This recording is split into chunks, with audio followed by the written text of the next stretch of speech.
Episode 278 of the Grip Strip Podcast, the Falling and Wrecking edition of the Grip Strip Podcast. My name is Philip Matthew. I'm your host. And as always, I'm with the iRacing Indy 500 champion, computer genius, a gentleman and a scholar. His name is Josh Fine. What's going on, brother? I'm doing great, Phil. Of course, glad to be back on the show for another week. And ready to talk about all the action that happened this weekend, especially at Watkins Glen, and ready to talk about SVG possibly becoming the next great driver here in the Cup Series if he already isn't. He's one of the top 5 greatest road racers in the history of the Cup Series, just by winning 4 races this year. It's really like right now, you think about the top 5, and we'll get into it shortly. When we get in a NASCAR portion, his doppelganger took a dive off his car after winning in another Xfinity race in Connor Zilic. Broken collarbone. He's going to have to Davey Allison it in a couple of weeks at Daytona, I think he already had one waiver. I don't know how it works if he can ask for multiple waivers, but I'm also of the belief he's gonna probably, if he can just start the car, they can go 5 laps down, whatever, pull him out the car, they're gonna get points. They're not gonna win the regular season, so that'll lose them the 15 playoff points. But yeah, we'll get into all that with what happened with Connor Zilic in the Xfinity race, which was destructive to a lot of smaller teams. The Truck Series, same, was absolute joke. Corey Heim wins, which is not the norm for him. He figures out ways to choke, but in this case he didn't. Ran, I think, 45 laps on a tank of fuel, which is insane, or whatever the hell it was, because they had so many yellows. So that was all on the NASCAR side at the Glen. You had a 15-year-old winning the ARCA Series on debut. So it just makes me feel really old. And then, of course, somebody who, in terms of legend status, Alex Palou is now a 4-time IndyCar champion, 3 consecutive IndyCar championships for the driver of the number 10 DHL Honda for Cheap Ganassi Racing. Winch Power gets his first win of 2025. Chevy's actually got the first 2 there. So in a year where Honda's dominated, it was a good weekend for Chevy. Lundgaard getting the pole, then having to give it up because of the engine penalty. So getting all that. Talk about NFL training camp. Fantasy football, the Fall Brawl League is back and better than ever. And we will be drafting this weekend. So we will talk about how we feel about our teams next week on episode 279, hopefully, unless something changes here on my end, which is entirely possible with certain news going on. But roundup, very short and sweet. Supercars last week at Ipswich, Indy next at Portland, and then there will be Moto GP and all the other assorted classes at Red Fool Ring, and then NHRA is back. They'll be at Brainerd. NASCAR Cup and Trucks will be at Richmond this coming weekend, Friday and Saturday show. Josh, let us know all things going on iRacing, gaming, and sim segment, and then we'll call it a day. So let us get into the IndyCars at Portland, which the BitNile.com Grand Prix of Portland. Will Power started third, led 78 of the race's 110 laps, and won uh, the second person who had the second most laps was Pato O'Ward, but then he had engine and other technical issues, which left him 25th. So at that point, it didn't really matter. Palou just had to finish, and that would be the end of the championship. And he finished third. So the results of this race on Sunday: Will Power, Christian Lundgaard, who won the pole overall, but had to start 7th because of the engine penalty, 6th place grid penalty. Alex Palou was third. Green Rehal was the biggest mover on the day. Started 22nd, finished 4th. 4-stop strategy for Green Rehal. Daddy needs to afford new shoes, I guess, because they're expecting their third child. He's gotten some sort of fire up his ass. Alexander Ross.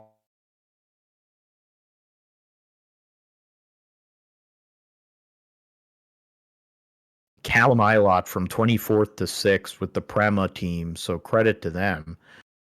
Scotty McLaughlin 11th to 7th, the Meyer Shank teammates, Armstrong Rosenquist, and then Colton Herta rounding out your top 10. Scott Dixon started 9th, finished 11th.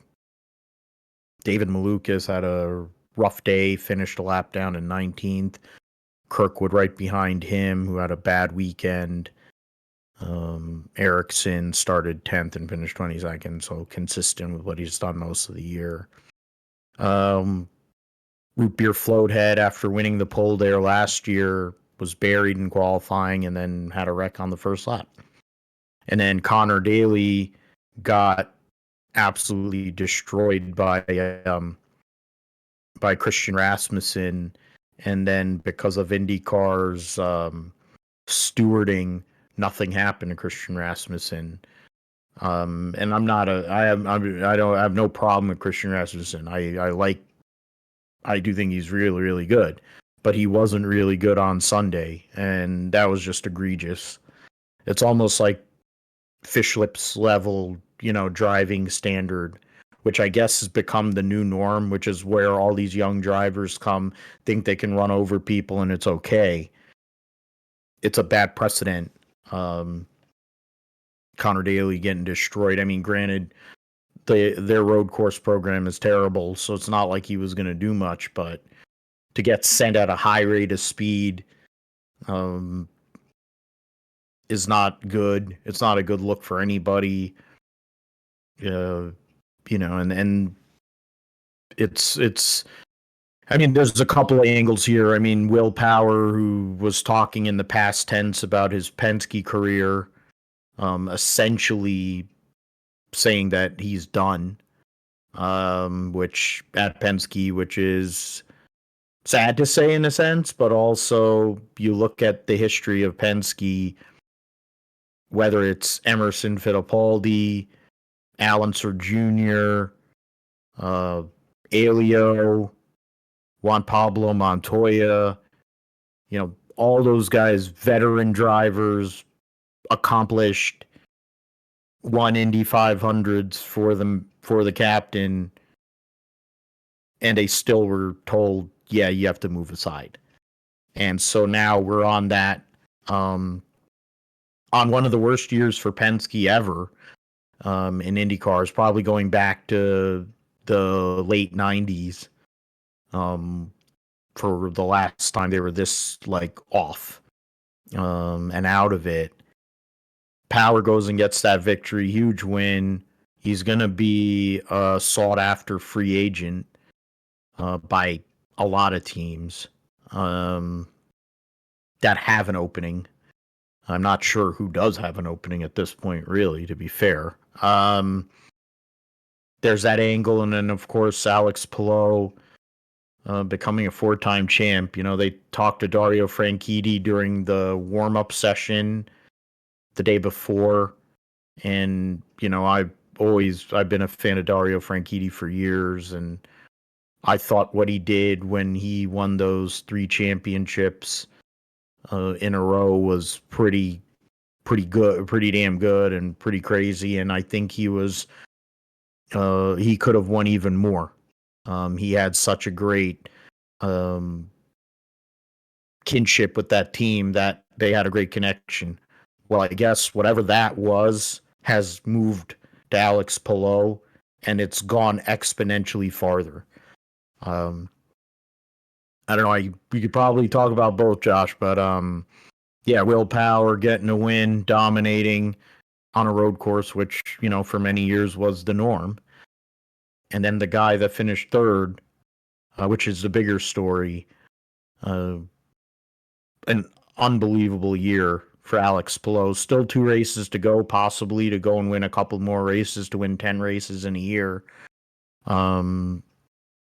But even if he doesn't win another race this year, it's one of the great years in IndyCar history.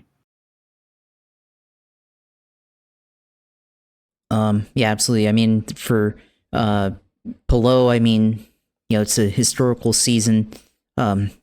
Winning 8 races, winning the Indy 500, capturing his 4th title. And he's only been in the series since 2020. So it's just been an incredible run for him ever since he stepped into the number 10 car at Chip Ganassi Racing there. So obviously didn't win here on Sunday though, but of course Pato Award with slim title hopes, having a faulty electrical problem with the black box causing him to fall off the track and go to the garage for a bit and lose laps there.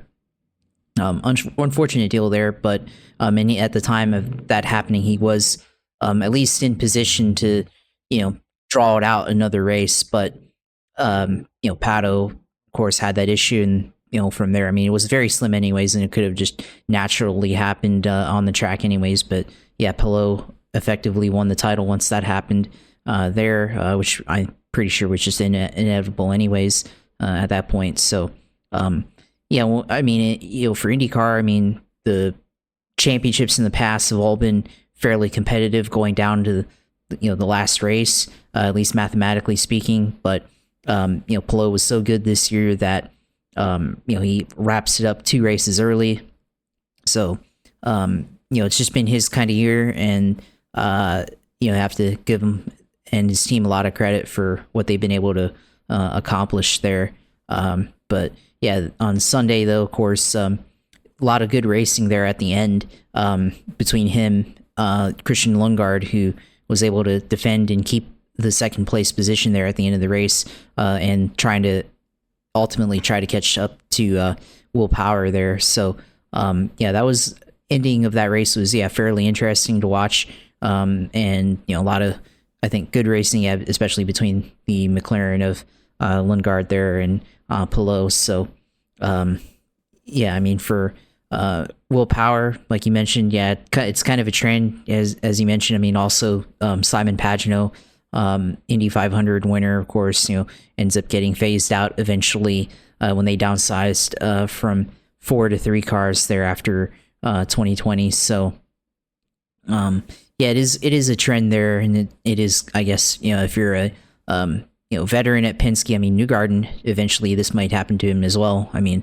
even after winning back-to-back deals there at the Indy 500, he'll be maybe in like 10 years or so, if they're still around and everything, like, could see him, shown the door eventually.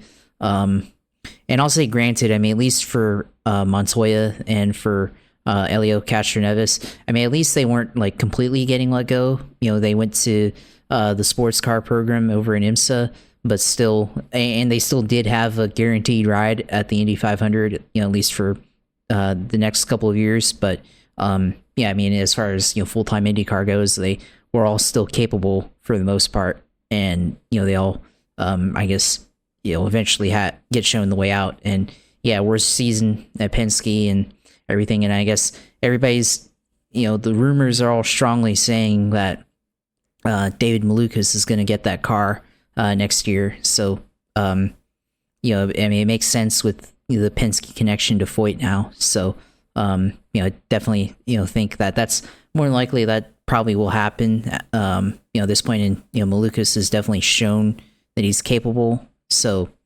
we'll see, if that, ends up being the case there.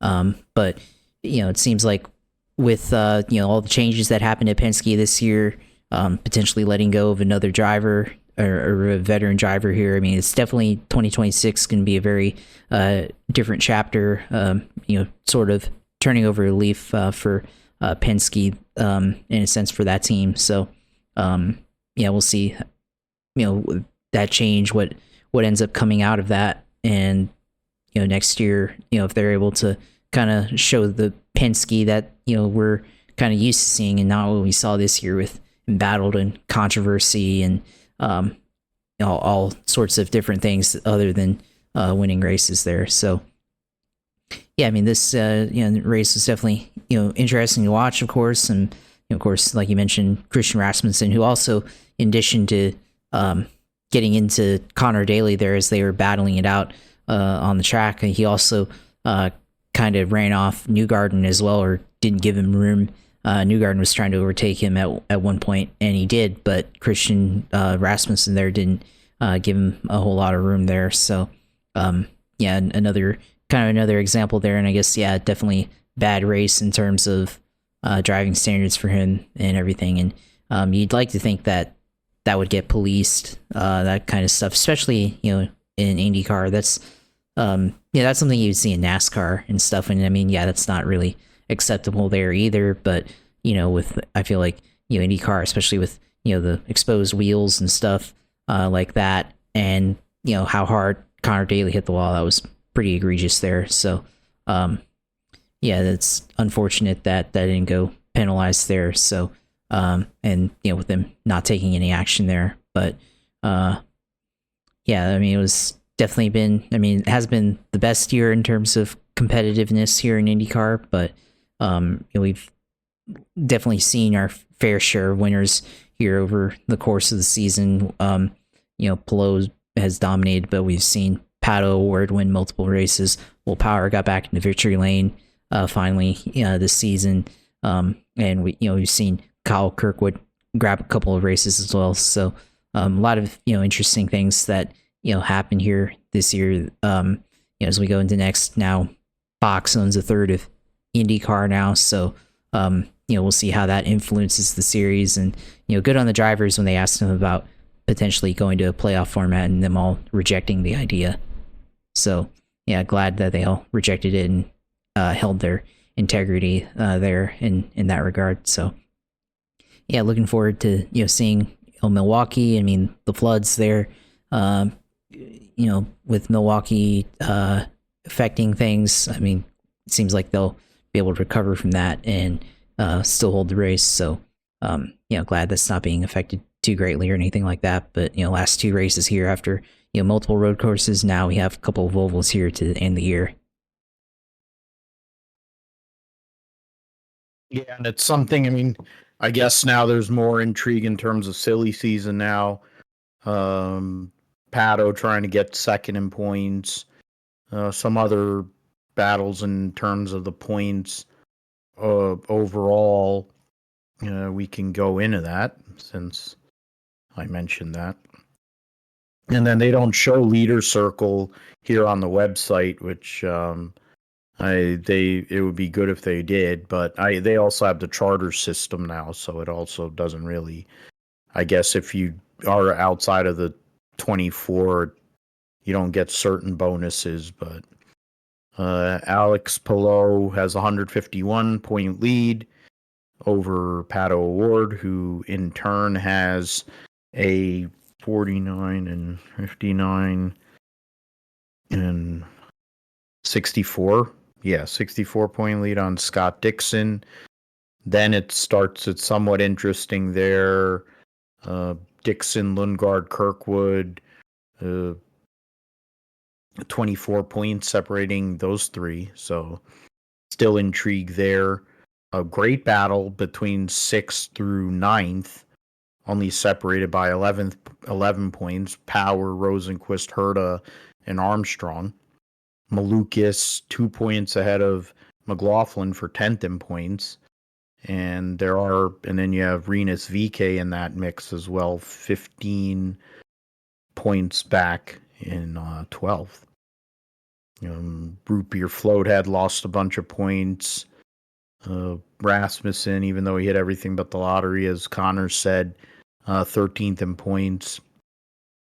Top 5 finish for Ray Hall gets him to 15th. Rossi 16th. There's actually a really good close, less than 20 points separating Rasmussen and Newgarden out. Newgarden's 18th in points.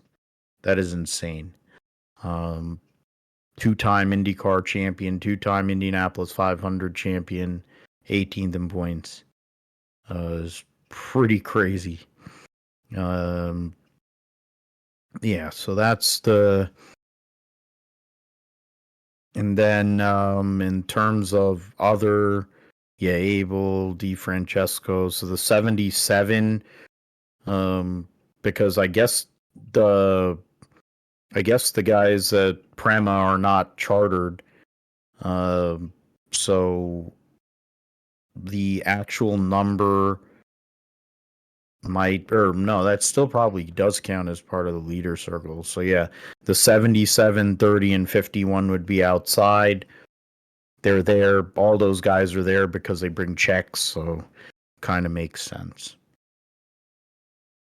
So we'll see them at Milwaukee in a couple weeks' time, accordingly. Now, for the Cup Series, it was the Go Bowling at the Glen. And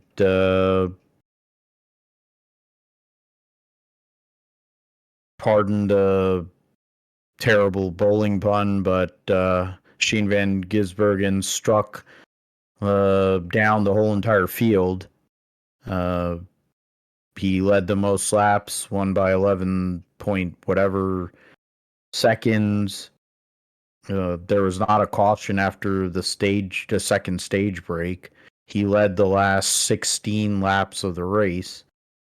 So it's his 4th win of 2025, his 5th win of his career. Adds playoff points to his tally.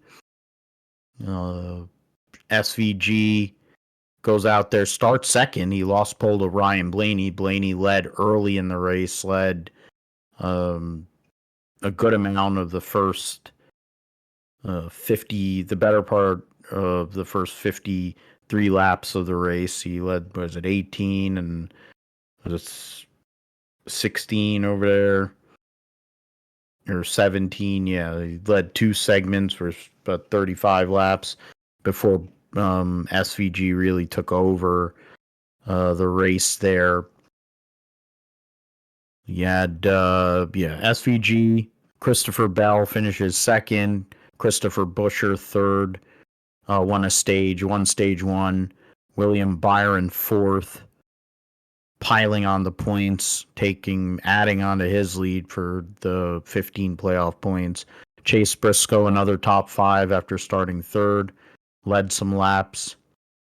Blaney finished 6th after winning stage 2. Daniel Suarez, Darrell Walsh Jr., Tyler Reddick, Ross Chastain. So all 3 Trackhouse cars finished in the top 10. The 2311 guys, the two actual 2311 guys finished in top 10 as well. AJ Allmendinger just outside the top 10. Ryan Preece in his battle to try and make the playoff finished 13th, so he lost ground to Buescher. You got Logano there. Kyle Busch started 5th, ended up 22nd. A bunch of these guys that were in the top 10 to start the day buried 20th and below. Michael McDowell finished 19th. William Clyde Elliott II started 20th, finished 26th. He was in tailback with Denny Hamlin, who was going nowhere the whole entire day. Brad Keselowski, brutal finish for him. Same for John Hunter. Keebler Gibbs, 33rd. There were 35 cars on the lead lap, and 3 cars 1 lap down. Legg, Balicki, Yaley all open, part-time teams, and then Kyle Larson had no brakes and had issues the whole entire day. Cost him any chance of being competitive and buried him in his points chase to possibly win a regular season title. But I mean, the story starts really. I mean, Blaney was there early, wins a stage. Yeah, Buescher in his battle to try and maintain a position in the playoff with the points, but it's Shane Van Gisbergen on a road course. They compared him to the late great Dan Gurney, who has the same number of wins and would do this kind of thing at Riverside every year to start the year for the Wood brothers. I just hear all the guys after he won Chicago a couple of years ago. He just walked in and whooped their ass. Like, that's literally what he's done. Watkins Glen, try and atone for the mistake last year and getting moved by Buescher. Mexico, where it was a new track for everybody and he destroyed. There's only one more road course the rest of the year, but there's been signs of progress for the 88 team on ovals.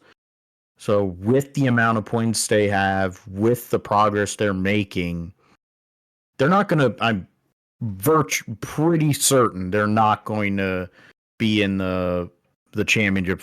I can make a pretty good championship for, they're not getting there.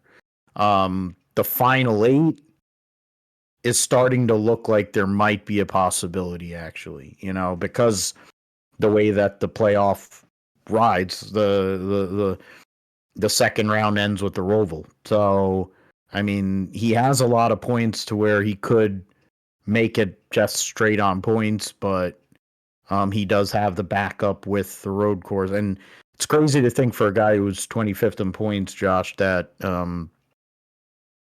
he could be competing for a top 10 spot come, we get to October here.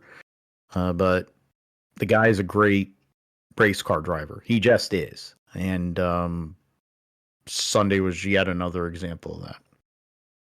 Yeah, absolutely. And, I'll kind of go off of that with what his chances are in the championship. And the way I see it, so, he's got enough playoff points to probably point his way. So all you do, point your way through the round of 16, and then round of 12, all you do is just win the Roval, right? And then you're in, and then, okay, now you're in the round of 8. And, you got Talladega and you got Martinsville, and there ain't, Las Vegas, he, like, if you go back to Charlotte, ran okay there. So I don't know, maybe he goes and somehow, like, makes it through, like, Talladega, or so maybe he wins Talladega somehow.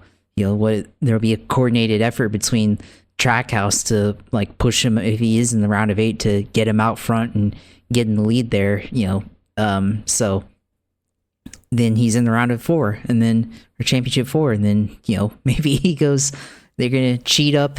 I know this is a very outlandish, but this is what I honestly think could happen is, everybody's going to be all cheated up anyways in the final 4, and, they'll just cheat him up a little more to compensate for his, level of ability compared to guys like Chris Bell, Denny Hamlin, Larson, all those guys, and then he wins the title. There you go. It's said like that, easy, 1, 2, 3 there. So easier said than done, but no, I'm very tempted to throw like a $20 bet on the Hard Rock app, which has SVG at plus 2,500 odds to win the title. So, yeah, it's very outlandish, but I'm just tempted to do it. And the reason why I say all this is because the vitriol on social media after the race. People are upset. I think they're misconstruing their upsetness at SVG winning, and because of the next gen car issues and stuff like that. I get it. People are upset, but if this were to happen, because everybody's unhappy about the playoffs. All the drivers, all the retired drivers, at least Denny. I think even the people racing, Blaney's said he'd rather have full season, or at least the original Chase. Chase Elliott has kind of echoed the same sentiment there, and all that. You're starting to see people, understanding this is kind of a joke, and the fans unhappy and all that stuff. I mean, if SVG somehow won the championship, I mean, man, it's going to be a bloodbath in the fan base in regards to the feelings and thoughts on the playoff format. So there'll be a lot of unhappy people walking out of Phoenix if that were to somehow happen. And man, I'll be here eating the popcorn. That's why I said, because I think it'll just be entertaining. I mean, I want it to see that way, because then it'll force NASCAR again to be in an uncomfortable position where if he somehow even through all of that, let's say he probably would have to get up to 15th at that point or something to have that much success, but he'd still probably still be worse than total season points than what Joey Logano had last year, being 16th or whatever in total points for the entire year, but still winning the championship, and how ridiculous that was. So yeah, I mean, this would be even more ridiculous than that. So that's why I say all of that. But no, I mean, to not take away from his ability. I mean, yeah, he's just really good at road racing right now. I mean, he's the only way really that he hasn't been beaten is through strategy not going his way, which I think that kind of happened at COTA. That was they led laps at COTA, but they just got on the wrong side of things, and ended up not being able to pull through with that, where Chris Bell, who did finish second in this race, came out front. So I mean, this basically, minus SVG, this is basically the same cast of characters that finished in the top 5 at COTA earlier in the year. So SVG is just I think Trackhouse has also figured out something for him on the road courses as well. But he's just dominated, been up front here, and clearly, I mean, he's just better than everybody. I mean, he's able to pace himself behind Ryan Blaney the first stage there. It looked like Ryan Blaney was driving away, and then SVG towards the last couple of laps there in the stage, and before they pitted, he was starting to get closer and stuff, starting to toy with him, and then he backed up to William Byron later on.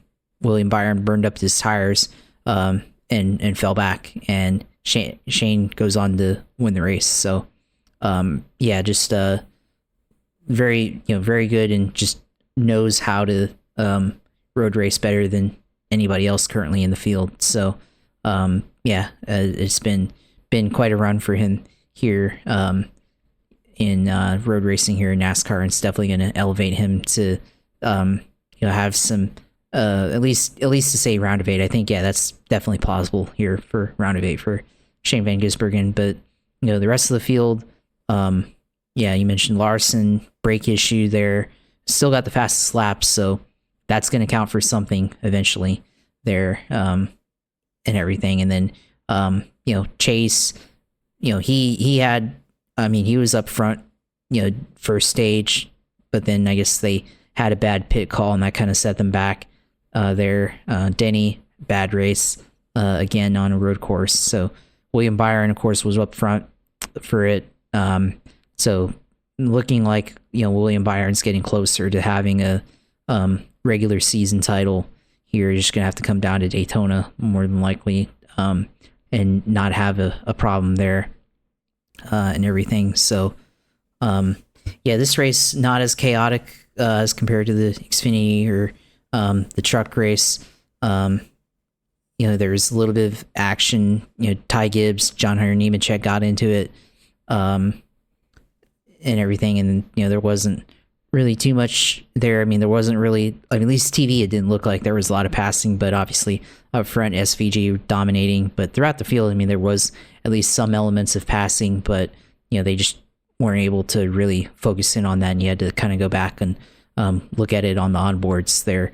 But the 17 had to look like he was able to have another good run here at Watkins Glen, Busher, and everything. But SVG, he's just continuing to be dominant. I mean, the only way I think you're gonna really beat him is if you send him. If someone's got the balls to send him somehow, which be totally unfair. But they're gonna be like, oh, we can't let SVG get into the round of 8 like this, and send him in turn 1 or something like that at the Roval. But or just have a complete problem or something like engine failing or bad pit call or something like that. But it's definitely plausible that he gets into the round of 8. But I think the real issue here is just the raceability of this car on pretty much any other track other than Charlotte, Kansas, and Las Vegas, and Homestead. So we'll see what they can do to fix this.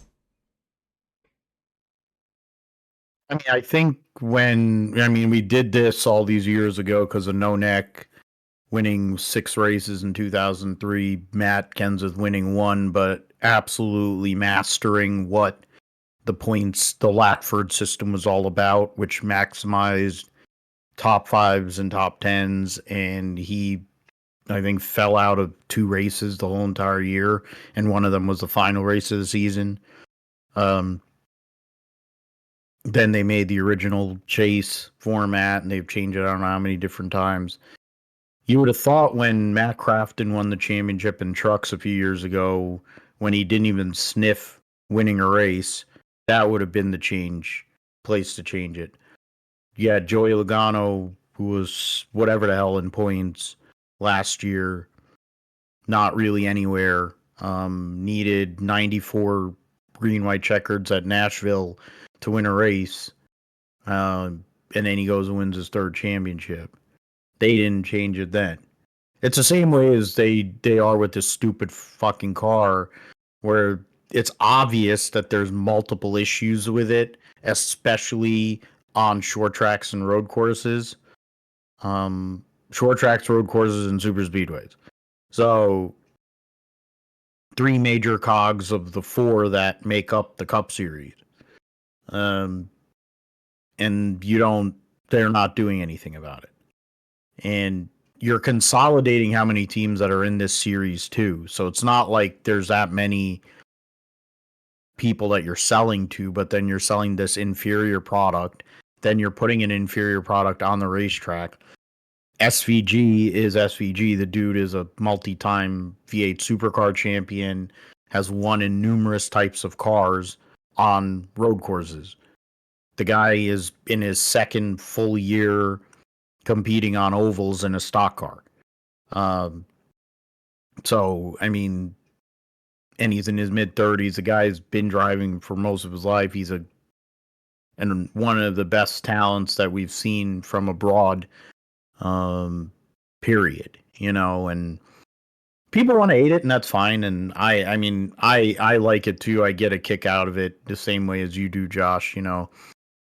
The LCD fans losing it about SVG winning every freaking road race. Well, I guess you didn't. Did you care when Jeff Gordon won every freaking road race for years?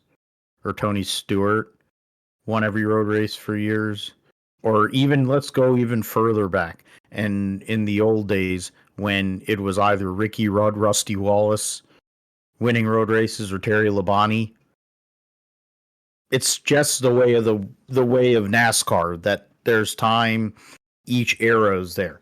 Like Marcus Ambrose, amazing at Watkins Glen, could not figure it out at Sonoma. Figured out a way to shut his car off up a hill, cost himself a race at Sonoma. Like AJ Allmendinger, has brutal luck at Sonoma, but he's really good at Watkins Glen. You know, like, and the Roval. You know, like an Indy when they had the Indy Road Course too. You know, like it's cyclical in that sense. Is the playoff format flawed? Oh yeah, sure, definitely. Is the car terrible? Absolutely. You would think now that they actually got another OEM finally, that they might correct it a little bit, but I doubt they will. You know, when you have blue collar teams like RCR in there, you can't mess with those teams. When they run 20th every fucking week. But yeah, I mean the SVG piece is one in its own right. There's only one more road race. He's got a lot of points. They can go about strategy a little differently here. As we get towards the end of this regular season and then the first round of the playoffs to maximize stage points, which I think would add to their ability to move forward.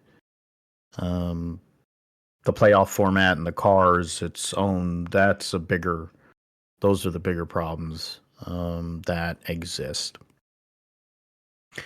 We will go to the driver standings. There's only 2 drivers that have 4 wins, Dennis Hamlin and Shane Van Gisbergen, who is almost 300 points behind Denny Hamlin. That is insane to look at. Wow. And then William Byron is 42 points ahead of Clyde, 81 ahead of Hamlin, 85 ahead of both Bell and Larson. So right now it's basically Clyde versus Byron with 2 races to go in the regular season to determine who'll be that regular season champion. SVG, 25th in points. As I said, only 4 points behind Josh Berry. So Josh Berry, who's been basically holding the bag for a good amount of the season. The bottom fell out after Las Vegas, I guess. They were running pretty good, I think, first couple 2-3 races of the year, and then they win Vegas, and I don't know what the hell has happened to that team. It's unfortunate. You just had bad luck. Yeah, they've had bad luck. I mean, there's been times where they've really lacked pace. I thought like Iowa was a perfect example and I think this weekend is a huge weekend for that Wood Brothers organization. Home race, Virginia, Richmond. It's Josh Berry's best track in a Cup car. He's finished second in a race there. I forget what he did last year in the 4 car. He was up there. He needs to run well this weekend, honestly. They're going to have pace at Daytona because they always make fast cars for Daytona. But he has bad luck on super speedways. So he needs this race to work out well going into the playoff, honestly. Right now, we went through that. Those are the winners. Buescher, 34 points ahead of his teammate, Ryan Preece. Reddick, I think, will lock up. He's pretty assured of locking up a spot with a decent run on Saturday night at Richmond. And then Bowman, I think the same thing. Basically, he wouldn't lock up a spot because there'd still be an opportunity for another winner. But if there is a new winner on Saturday night, then Reddick still, I think, would still make it anyway. Then the sweat becomes Bowman versus Buescher, which is separated by 26 points. So that would actually be that would be intriguing. After that, as of now, before an extra winners come in, Preece is still in it, and everybody else has to win a race if they want to make the playoff with 2 races to go.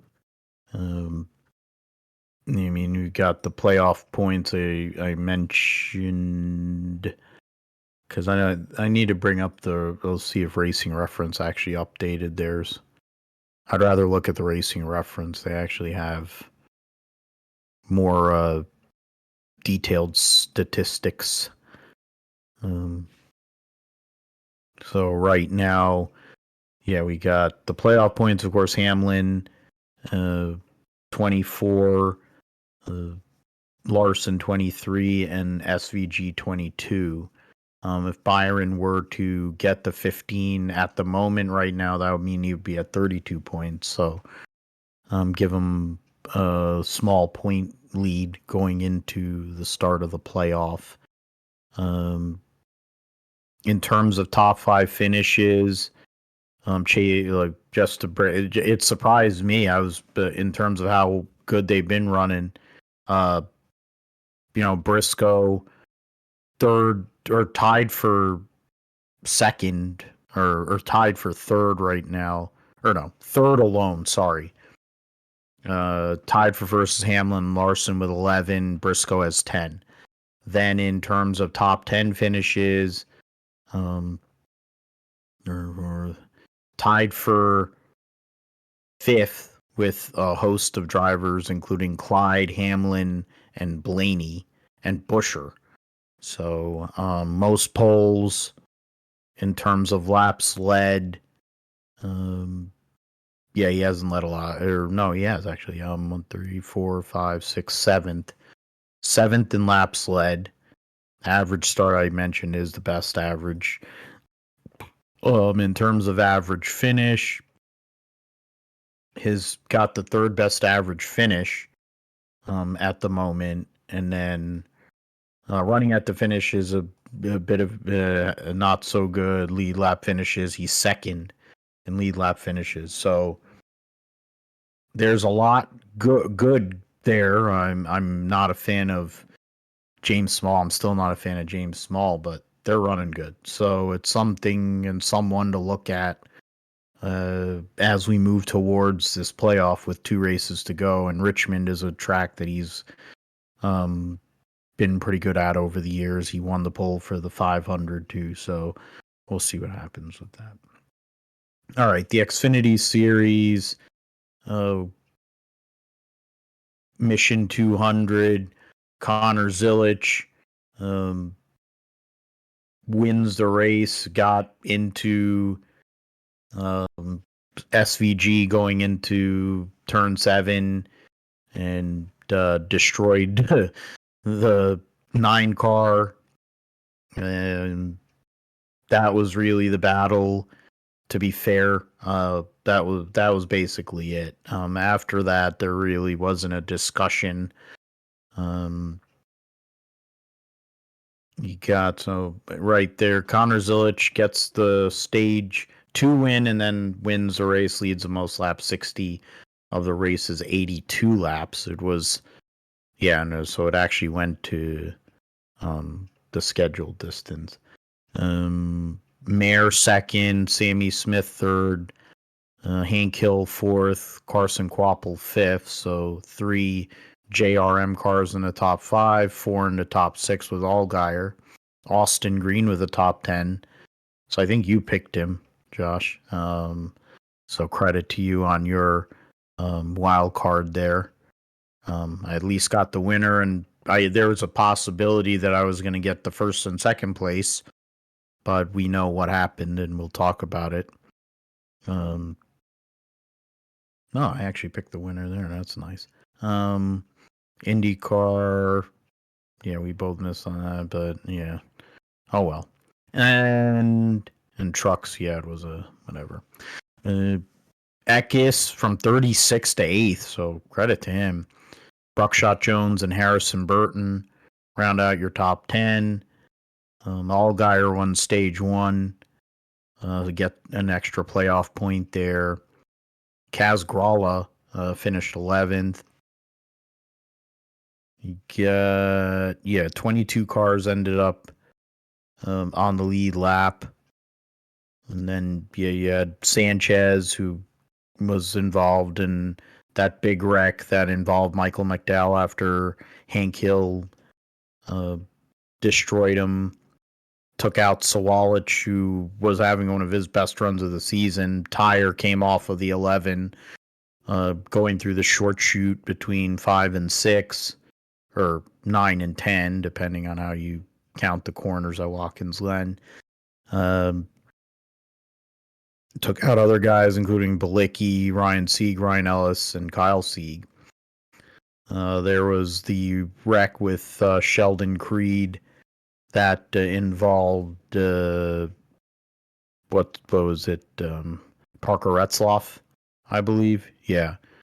That was in the same general vicinity there, so demolished a car there. Thomas Nunziata, Jersey boy, had issues going into turn 6. I think he got stuck in the sand. Herps blew an engine, but that's not surprising. So there's definitely a lot of carnage in this race. I mean, the worst carnage was, Connor Zilic literally getting out of his car and busting his ass. His dad going on Twitter and saying shitting your pants isn't the most embarrassing thing you've done in your life now. Might be one of the sickest burns ever from a dad to his son, who is going to be, who's got legend vibes going, 6 wins on the season, busted collarbone now, got a plate in there, got a couple of weeks. I kind of think like he's going to be doing Davey Allison vibes here circa 1992 to try and maintain a possibility of a regular season title, Josh. But, it wouldn't be a Connor Zilic race without a lot of action. He got into his teammate, which has become a norm seemingly. Has a great celebration that ends up being really bad. He wins in relatively dominant fashion.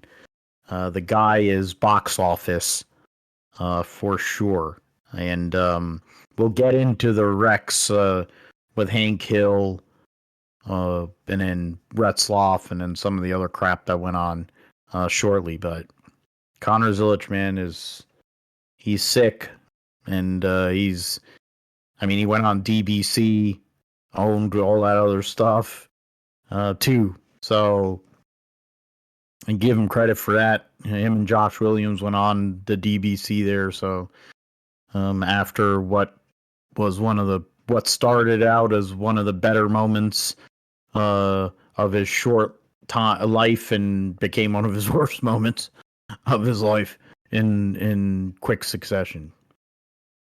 Yeah, and for Connor, of course, had surgery today and had the plate put in his collarbone to get that patched up. So he's, got around less than 2 weeks to get somewhat healed up to at least attempt to start Daytona.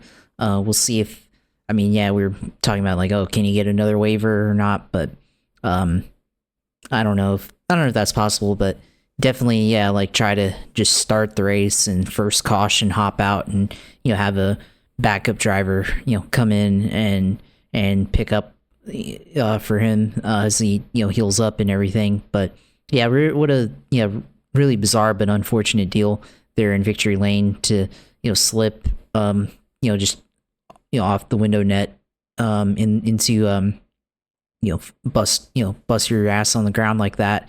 But you got to be really thankful to only come away with that from that with a broken collarbone there, because it definitely looked really bad from the angle that we saw. So of course, on the irony of all of this is that the driver he basically beat to win this race, SVG, had this happen, or broken collarbone happen to him back in 2021, and they patched him up there, and then he was just on a crap ton of painkillers there to win at Sandown. So we'll see how many painkillers he's on for the next couple of races there. So we'll see how that happens. But yeah, I mean it is a bit of a damper though on what's been a incredible season for him so far in his rookie year here in the Xfinity series. So yeah, it's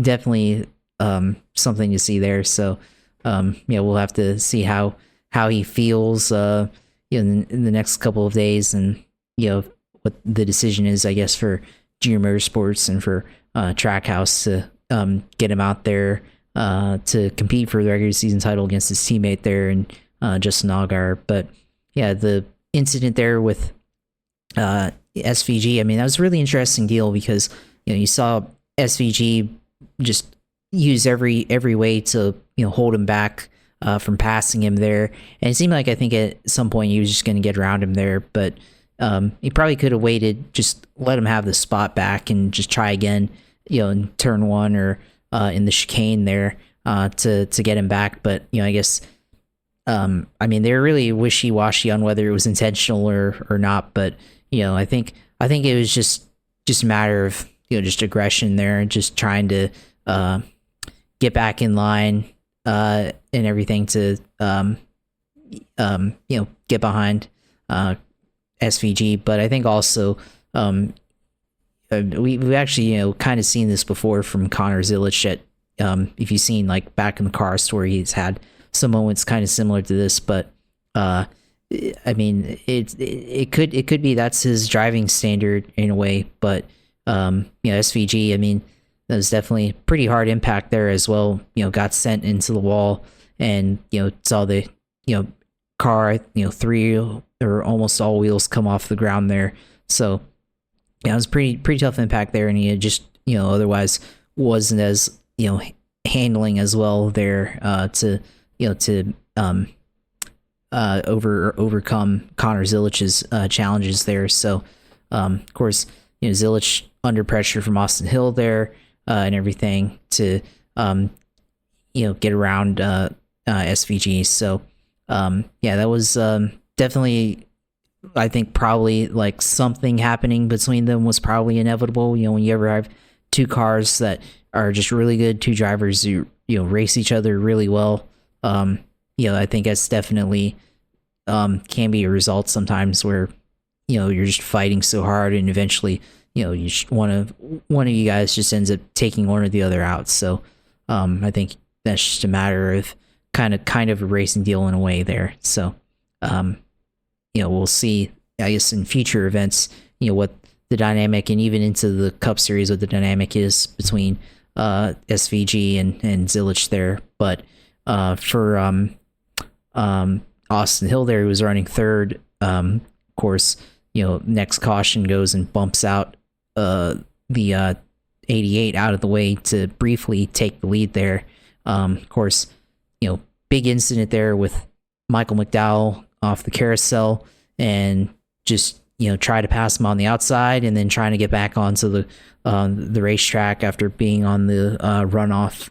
Just makes contact with McDowell and sends him into the Armco barrier, and then big one happening, kind of similar to what we saw 2014, Ryan Newman, who collected Michael McDowell in that incident there. Very similar incident, just clogging up the racetrack there and everything. And I think what I'll say about that is, maybe it was obviously probably not intentional, but it's more of having the awareness, right, to not cause an incident like that, and being more aware to not get into an incident after you've come back from suspension there. And the way that he got suspended, of course, obviously very bad, egregious at Indianapolis, and then coming back from that and causing just an even bigger mess there for the rest of the field, and destroying equipment there that other people are gonna have to spend money to go and fix. I mean, it's just really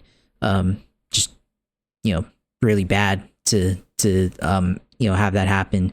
And just shows the lack of awareness that Austin Hill has, beyond racing at, Talladega, racing at Daytona or Atlanta. Just isn't, just not a guy that has really good racecraft, to begin with. So, it's unfortunate for other drivers, and, glad that nobody else got hurt in that. Definitely ruined a lot of the races for, guys like, Tanner Gray got the tire. I think he hit a tire or something, and or is the one of the Gibbs cars that was in that deal just had the tire of McDowell land on their windshield and just completely destroy their car. Yeah, Sawalich. Yes, Sawalich had a good run, and he had a in what's been a bad season. The tire just landed on the windshield there, which that's been pretty bad. And then you have guys that the spotters can't see, and then everybody just runs in the back of each other. So just unnecessary there. And just you lost the corner. I mean, you have an opportunity in the next couple of corners, and everything, just let him go and try again, and everything. But just thought you could hold it there on the outside and everything, but you run out of room because the wall is coming right at you, and then you have to merge back in, and you just clip the 11 there and take him out. I mean, just not great form there. So otherwise, Zilich, if it weren't for the injury, we'd already be talking about possibility of him winning the regular season championship. But I do think with this, it does kind of put that into question a little bit. But I think they're definitely working on a contingency plan to get him to at least try to attempt the races, so he still gets credit for the points. I'm curious as to how they're going to handle that. It reminds me of, it really speaks to the 1992 Davey Allison would win, and what was it, Mac Reynolds would go and say they'd either win or crash. In his case, he's finishing top 5 every week, winning a lot, and getting in his teammates, which, at least with Allgaier, is probably not going to be a good thing. SVG, I think they have a good enough relationship where they can handle it, and they're going to be teammates for the foreseeable future. So, because SVG signed an extension, we figure Connor's going to be in the third Trackhouse car next year. So it's unfortunate with the injury, of course, and it's only 7 points. And what's also interesting is Sam Mayer's only 24 points behind. With the issues that Allgaier's had recently, Zilich missing a race, Sam Mayer is definitely in play to possibly get a regular season title, which would be crazy, considering how good the 88-7 have been all year. That one of them wouldn't win the regular season title. In terms of the owners' points, I think the 88 is well out front. Hey, I'm curious also, because road racing, I think they'll want him to, be competitive so he can run the race at Portland. I think that would be the position so that they can possibly go and get a win. They have 3 races 3 weeks in a row: Daytona, Portland, and then Gateway to end the regular season. Bristol, so they have 4 consecutive weeks, because then you have Bristol night race before an off week. So it's contingency plans to try and figure out what they can do. 3 races left in the regular season, actual battle for the regular season title. Okay, let me just go back. Yeah, so the points. Yeah. Scroll down to the points, and yeah, right now Zilich most wins, or 5 wins. Sorry, he has 6 wins total in his career. 5 wins this year. Allgaier in second, Mayer third. That's the battle for the points. There's only 8 drivers that have won. Carson Quapple looking pretty solid. Creed and Gray, I would say, also are probably okay. Harrison Burton has made a huge progress these last few weeks on the points to now be plus 30 going to Daytona, which of course he won the Coke Zero 400 last year. So he likes super speedways. His dad's won that race too, so be an opportunity there for him. Jeb Burton, of course, is great at super speedways. Basically, the only place he's good at. So he's gonna need to win. Him and Sieg are the only ones that I think are in play points wise. Everybody else would have to go and get a win. Trucks ran in a demolition derby. The mission 176 at the Glen. A lot of new drivers, different drivers. Got some, and there's more to announce for this coming weekend at Richmond. But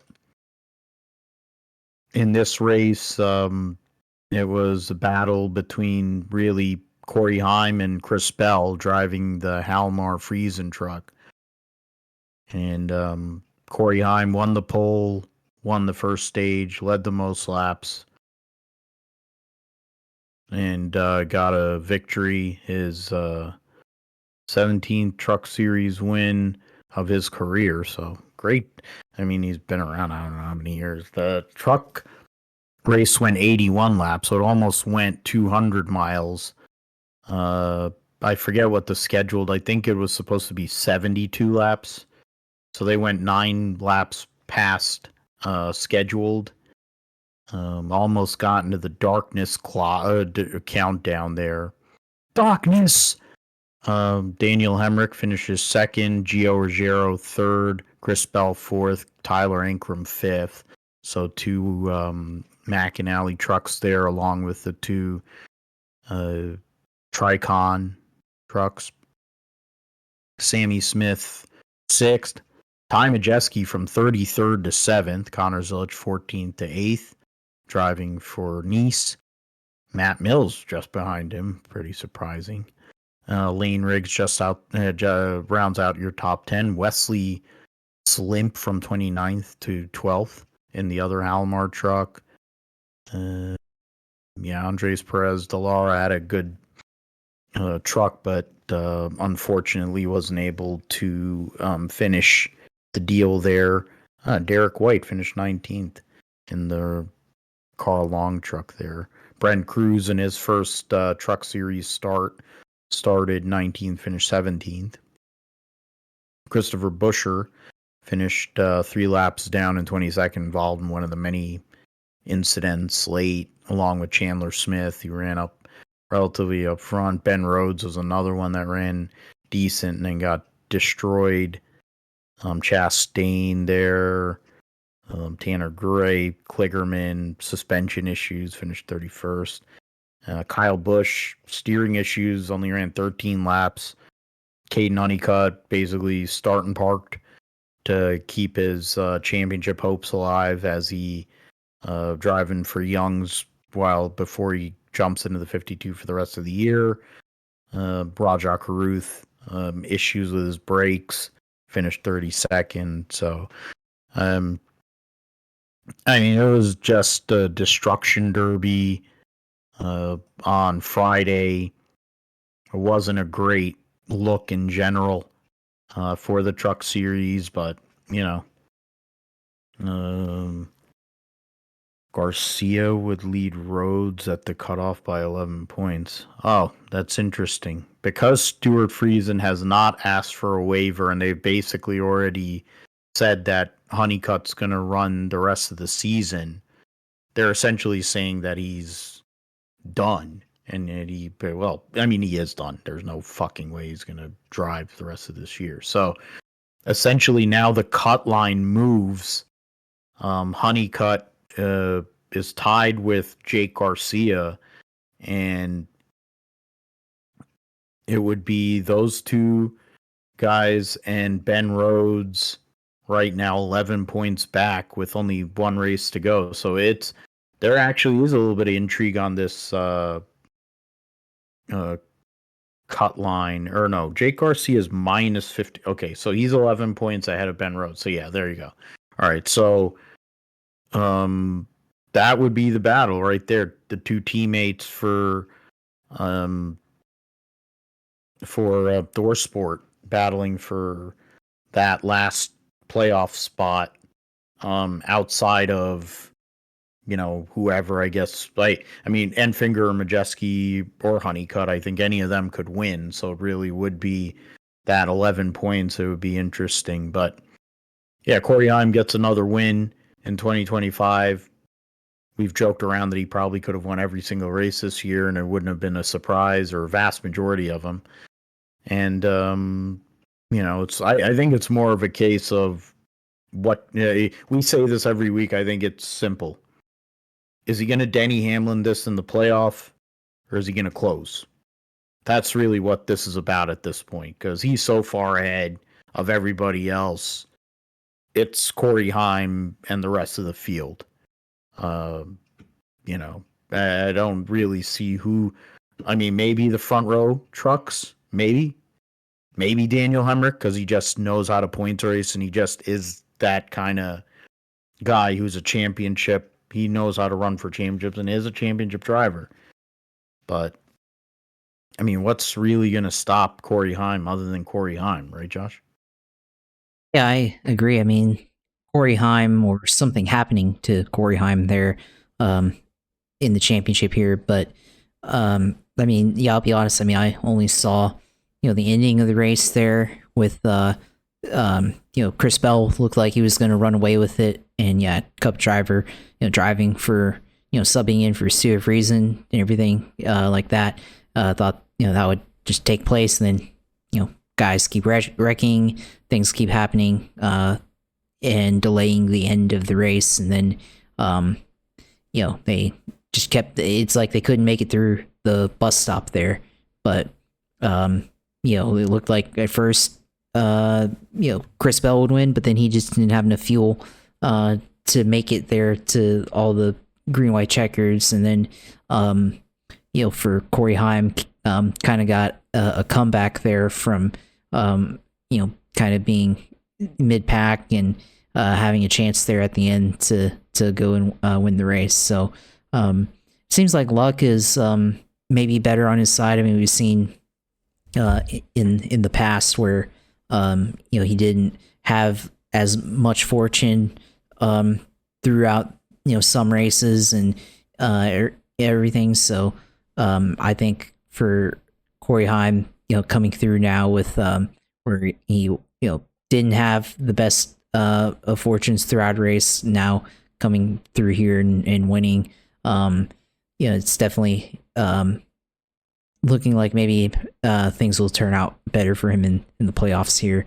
So yeah, I mean, it was definitely that ending, like, that was just really bad. And especially, I think it starts getting ridiculous to me, like when guys that were close on fuel to end the scheduled distance end up running out of gas, and then it just kind of completely flips the running order there. That's where, to me, it starts getting ridiculous there and stuff. So Dale Jr. talked about on the download today about possibly eliminating green white checkers for Xfinity and trucks, but I don't know if that's the right solution or not. But I mean, even Corey Heim, though, the last restart there did have a challenge from Daniel Hemrick, but Hemrick wasn't able to get alongside him. Could have had an opportunity to cross him up there in the last corner, coming to the line, coming to the white flag, possibly set him up there for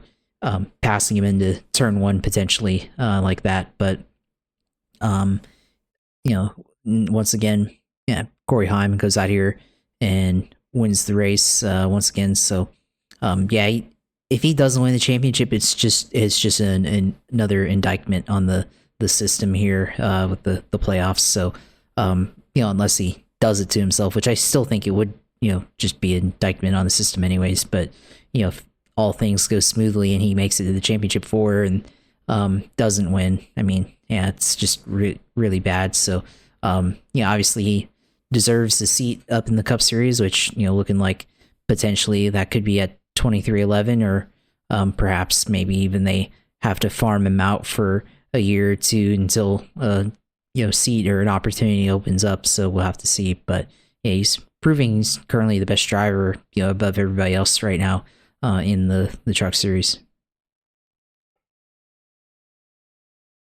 I think if Keebler Gibbs didn't have a hard on against him, he could probably be in an Xfinity car, destroying in an Xfinity car for Joe Gibbs Racing, instead of them having to run Bruckshot Jones as their leader, Sawalich and freaking Taylor Gray, who, to be fair, Taylor Gray has not done bad this year. And then, Sawalich has been garbage for most of the year, but then he's turned it around, and Bruckshot Jones gets his one win and drives around and pays people with the damn Ream sponsorship, basically sponsoring Chris Bell and then having no existence otherwise. But yeah, Keebler Gibbs hates him, so that's why he doesn't have a ride in the Xfinity series, which is bullshit. But he has 45. I was looking at this because credit to Racing Reference. I appreciate their points table. He has 6 wins. Nobody else has more than 2. He has 11 top 5s. The next closest is 8 for Hemrick and Ankrum. Top 10s, he has 13, tied with Daniel Hemrick. So maybe Daniel Hemrick. I guess, to be fair, I know Daniel Hemrick is a championship kind of guy. So the average start 4.9, which is ridiculous. The next best is Jake Garcia at 8.5 for a regular. Then average finish is 6.8. And then the next best is Daniel Hemrick at 8.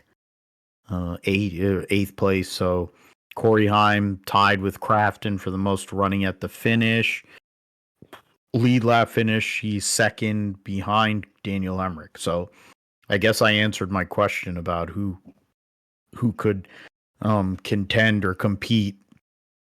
Now, one thing that Daniel Hemrick's not going to be able to fade is the fact that he currently, before they add the points, because they give the top 10 or top 5 points, right, or something like that. I forget anymore. After the regular season as a bonus. Right now, Daniel Hemrick, outside of going and getting another win at Richmond, which is entirely possible, is 40 points behind Corey Heim, playoff points wise. So that's 2/3 of a race. Unless he goes out there and gets a clean sweep, wins both stages in the race on Friday night. Just as is 29 points between Heim and Lane Riggs. So, it is an indictment on the system if he doesn't figure out a way to win this damn title. It's got William Byron vibes a few years back when he blew up at, I forget what race, and missed the final 4 and then wins the final race of the season. It was Homestead. I think he blew up at Homestead, or he blew up at Phoenix and then went to Homestead and won, or something like that. Whatever it is, one or the other, whichever track organization. But he had been the best driver in the Truck Series. And I don't even like William Byron, but the fact of the matter is he was the best driver that year. There's other instances, like, the Crafton one was, I think, after Corey Heim and Bumblefuck Hocevar. Hocevar ran Corey Heim over, and then they ran, and Heim went and wrecked Hocevar. And I think that was also where former guest of the show,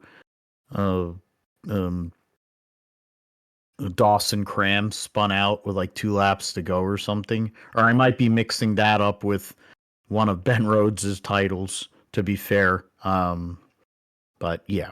So right now, yeah, I think the real intrigue is for the last playoff spot, since it looks like Friesen is not going to. They're not asking for a waiver, so essentially, it's Jake Garcia versus Ben Rhodes for a playoff spot. Outside of somebody jumping in, winning behind them, that isn't Rajah Caruth, of course.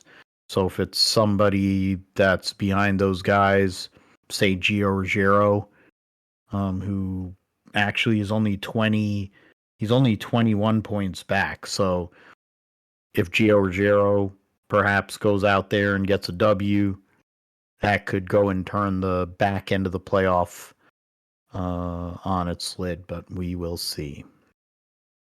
Alrighty, so we gets through IndyCar, NASCAR, getting to some NFL training camp talk. First preseason game took place. The Niners had a good first drive with some of the ones, but not a whole lot of ones.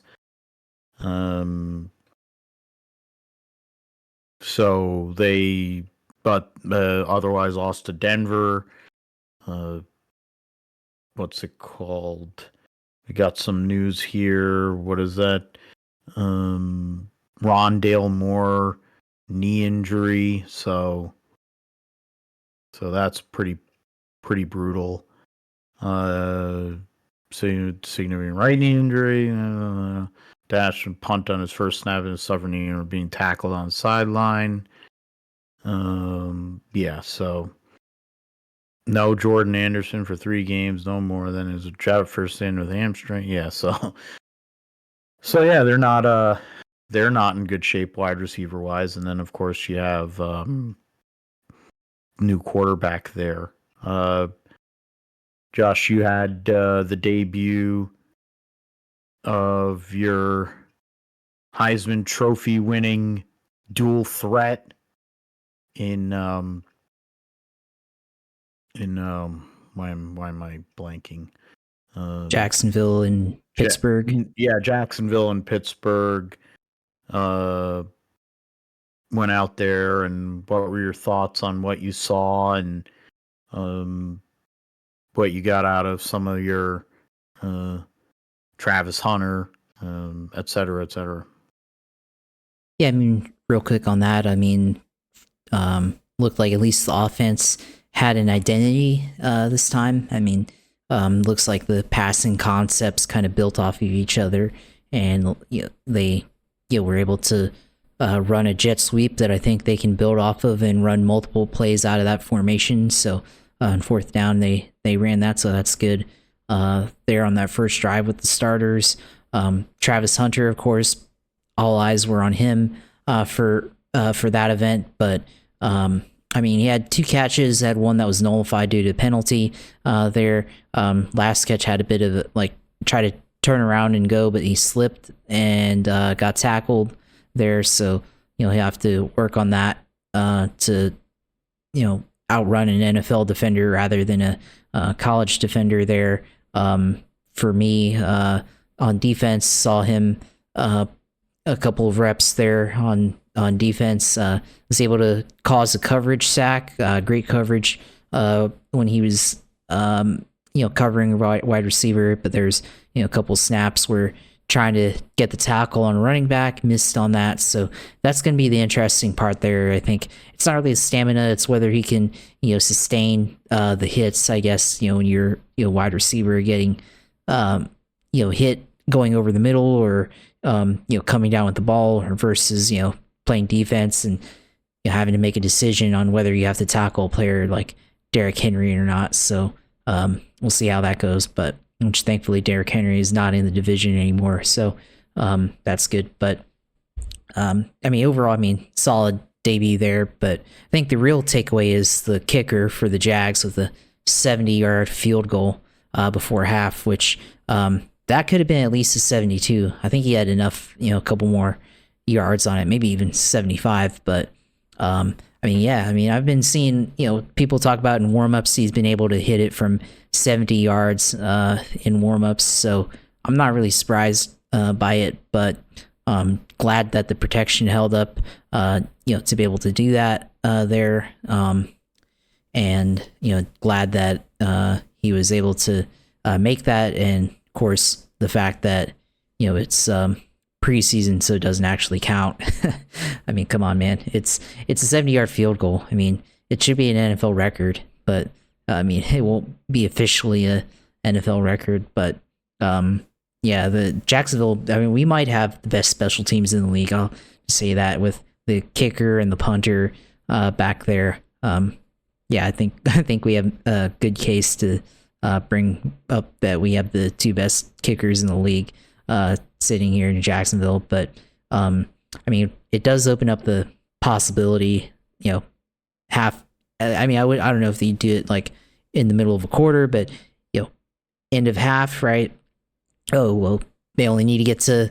They don't even have to get even to midfield. They literally like the 45-yard line. They can kick a field goal from there, right? That's insane. So they got that going for them where we only need to get like 5 yards, kick a 70-yard field goal before half or into the game. I think that's huge if you only need to do that, not like your target line's like need to get to like the 35-yard line on the other team to make a field goal. So looking forward to seeing if they're able to place that out on strategy and be able to work that to their advantage where he can make big kicks like that. So I'm glad to see Cam Little getting recognition from all over the league on that play. Yeah, to have that good special teams in your division, I think is going to be key because a lot of close games, especially against Houston. Indy's probably going to suck, but whatever. And then Tennessee, who knows what Tennessee's going to be. So having that good special teams could be a difference in them making the playoffs or not this year, in the AFC. So something to watch there. For the 49ers, most of their wide receiver core is injured. Jordan Watkins gets hurt after a couple of good plays. Ayuk is not expected back until week 6. You got Demarcus Robinson will be suspended. Juwan Jennings hasn't practiced with a calf injury. So Pearsall right now is basically going to be the one, and I think George Kittle is going to be getting a lot of run compared to what they usually seem to do. Shanahan, he's going to have to throw the ball to him to make it reasonable. Some of the DBs like Upton Stout injured a calf, but he's been playing really, really well. The offensive line is a point of contention, which wouldn't be the 49ers without them having that problem because they ignore it seemingly every effing year because they're morons. And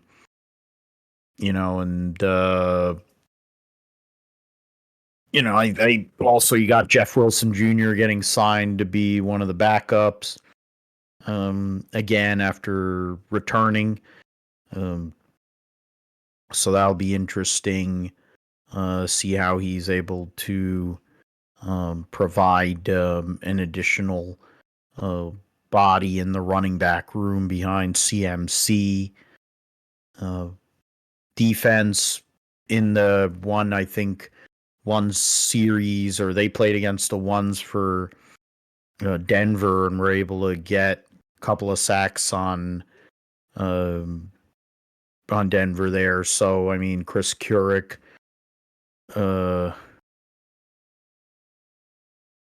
going in Chris Kosurik, and then Bob Sala back, all gas, no brakes defense. That defensive line looked like it had a lot of energy. They keep on adding pieces there. So, I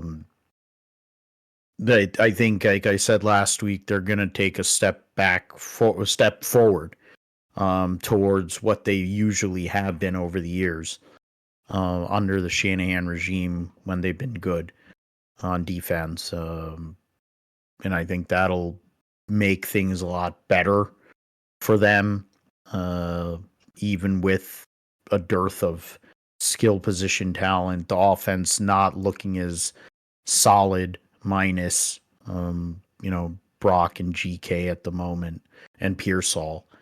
Not really sure. Can't say what CMC is going to do, how long he's going to last. I really don't know.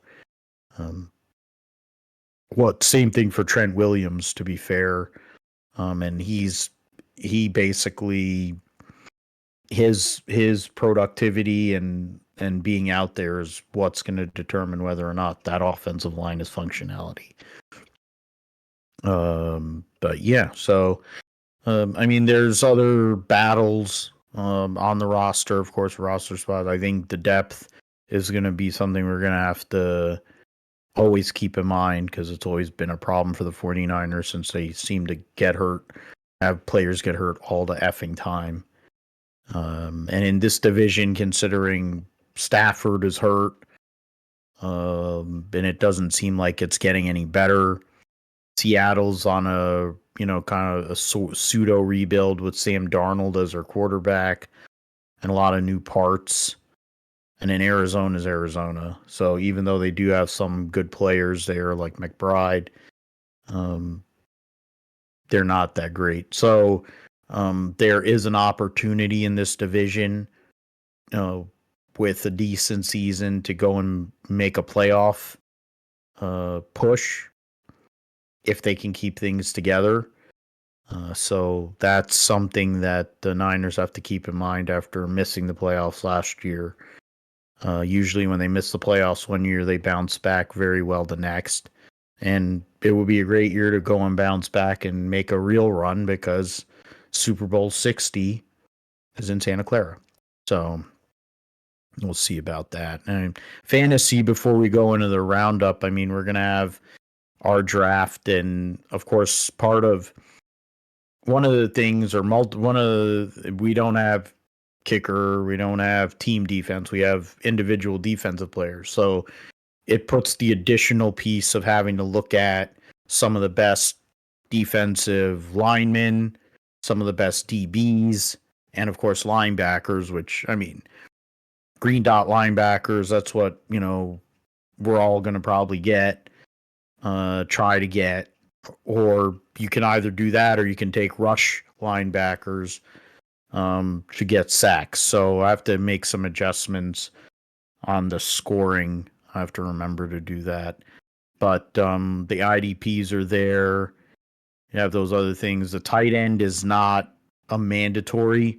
It's a flex spot. So for those that want to go and draft Kels, if they so choose, or if they want to draft GK or Brock Bowers or insert tight end here, you can.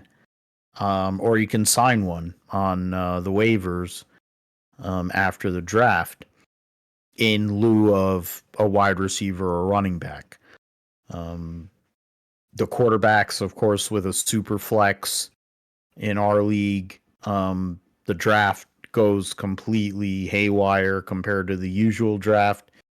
The run on quarterbacks is early, and because you're trying to at least get one decent one or pretty good one before you go and hedge on a backup guy, which you want to be able, if you can get two decent quarterbacks, you're putting yourself in a good position.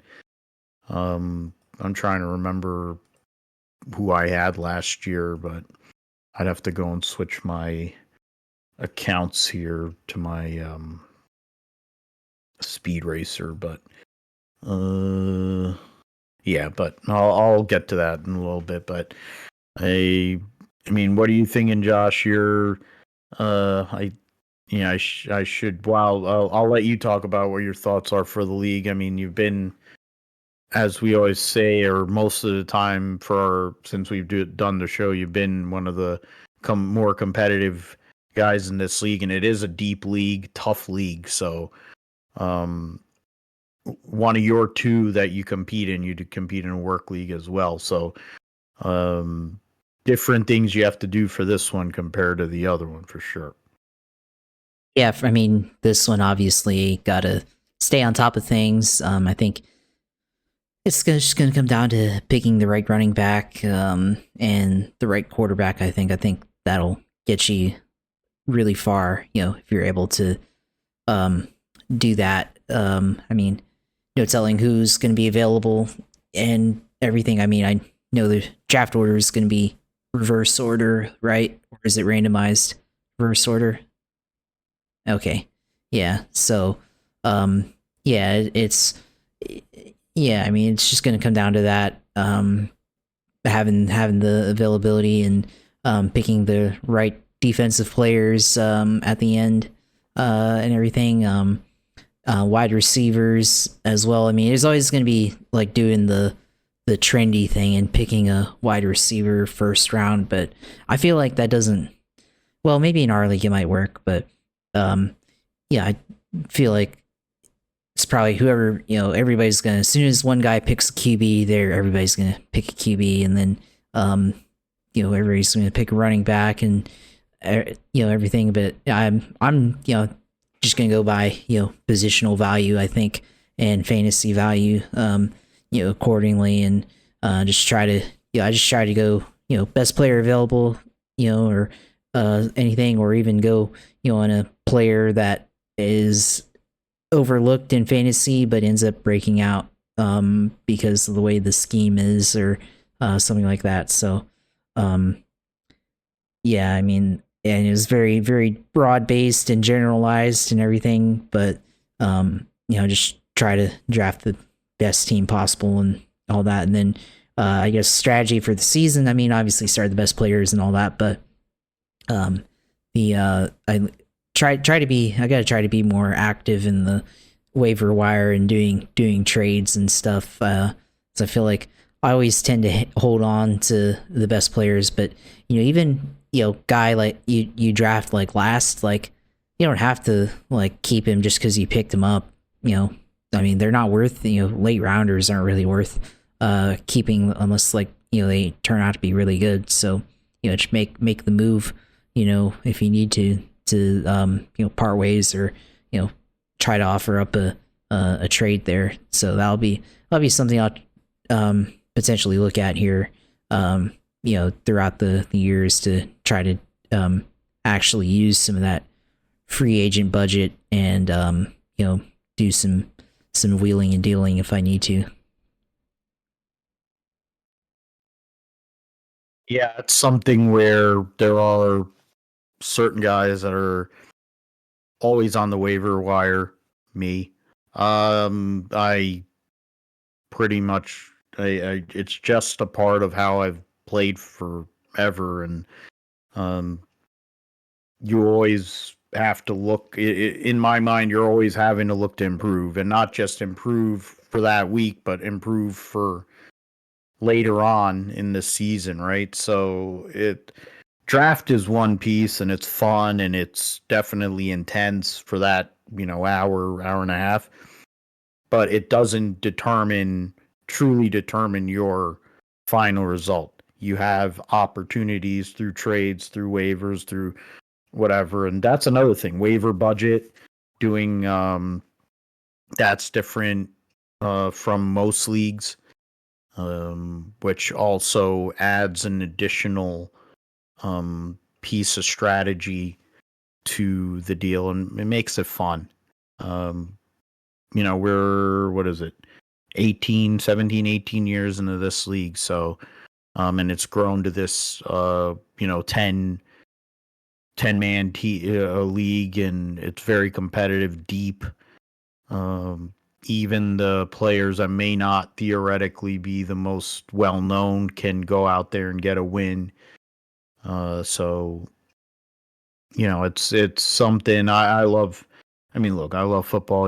If you've listened to the show long enough, you know that we both love football, and fantasy football is great too. And so we'll definitely be talking about it. So we'll talk about it next week as well, what happened and what we thought about our drafts accordingly on the GSP. So yes, let's go into the roundup. Try to keep it simple as I can. Supercars. Oh wow, Team 18 is gonna have Craig Lowndes in a super cheap auto car. So 2-year contract. Oh, so 2026. Yeah. So that's pretty cool. Committee General Motors will allow Team 18 to replace AAA to Team 18 wildcard at Ryko. Interesting. Wow. That's pretty interesting. Also back to Team 18, what number and all that. Yeah, that'd be something. Probably could throw back to one of his numbers, like 015 or something like he ran back in the Holden race, the Holden dealer team days. But the legend, Craig Lowndes, of course, in a lot of ways like the Jeff Gordon of supercars, to, NASCAR Cup. So Brock Feeney continues to lead the points. He has 12 wins and 13 poles, so he's well out in front. Good battle for second, 10 points between Matthew Payne and Will Brown, the defending series champion.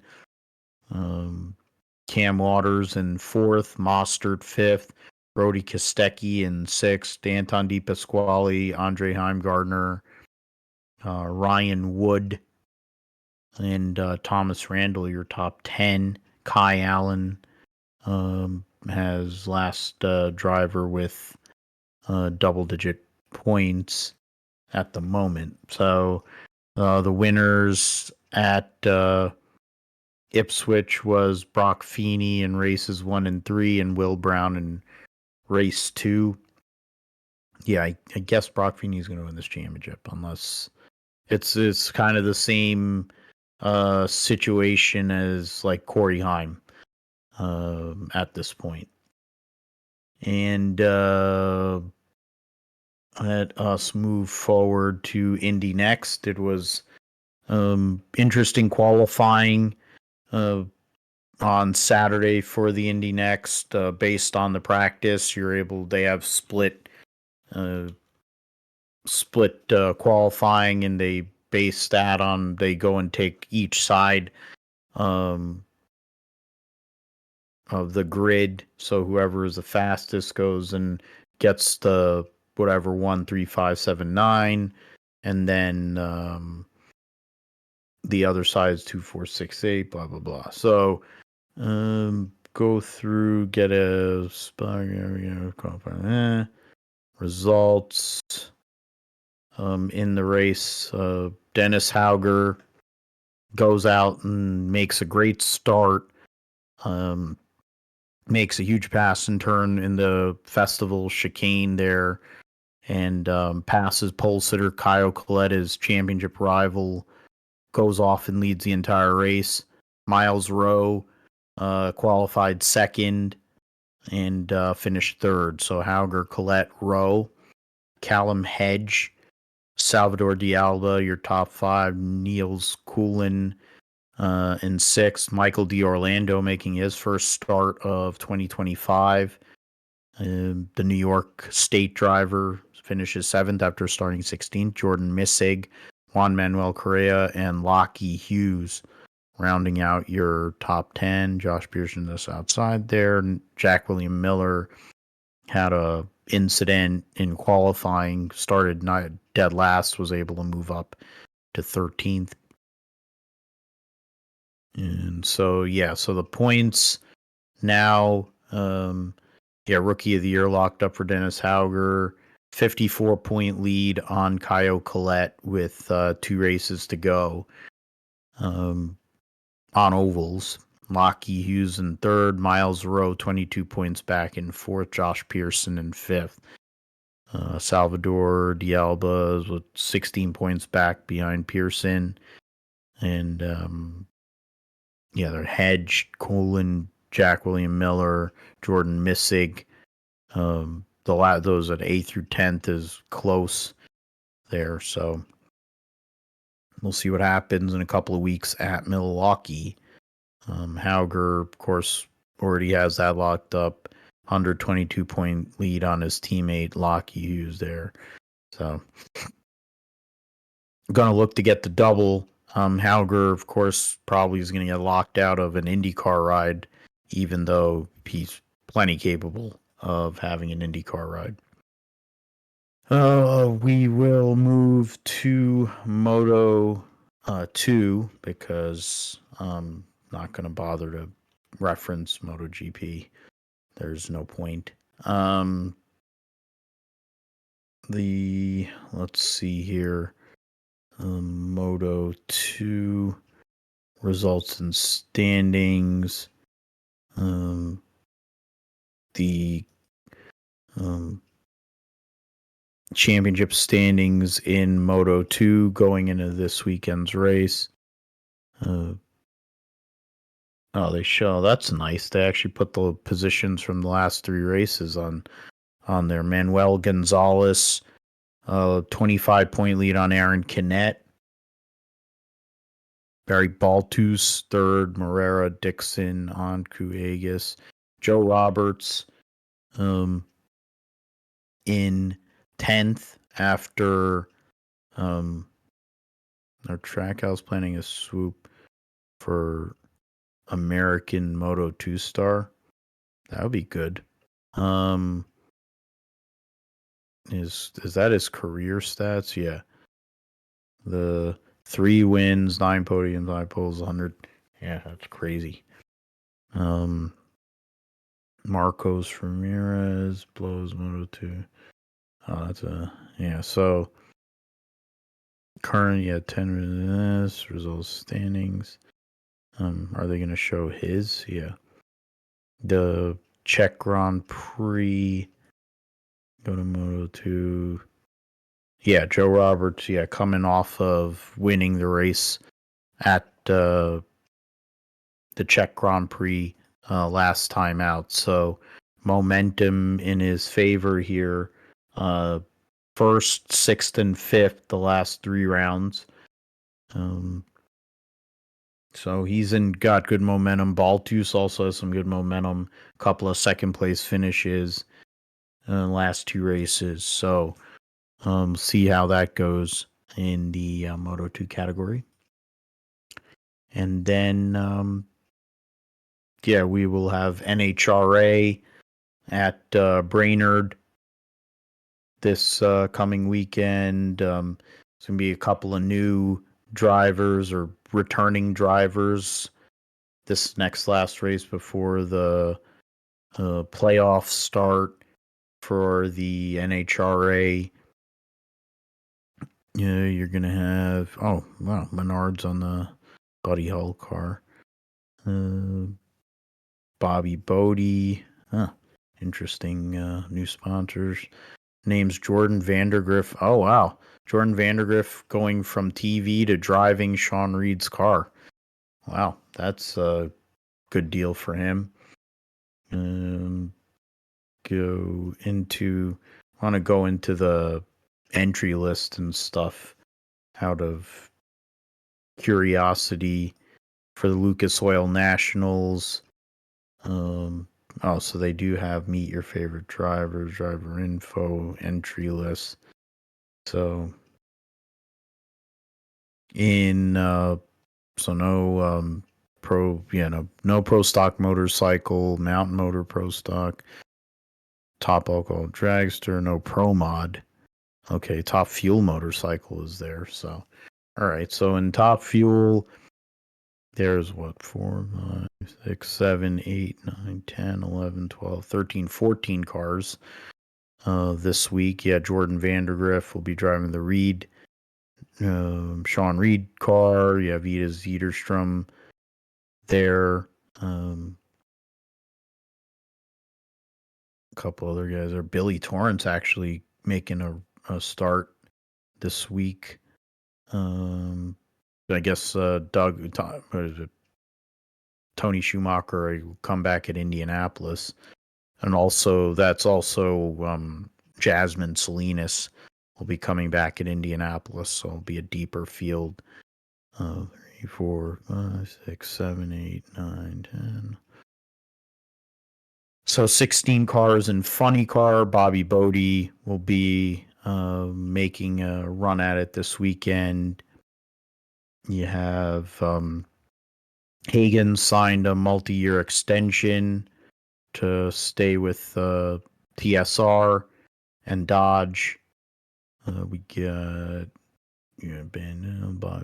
bond code Hunter Green, whoever driving the other Chad Green. It was a second Chad Green. Oh, so that's his son. Okay, there you go. That makes sense. Yeah, so that'll be that field, and then in pro stock, a little deeper field here.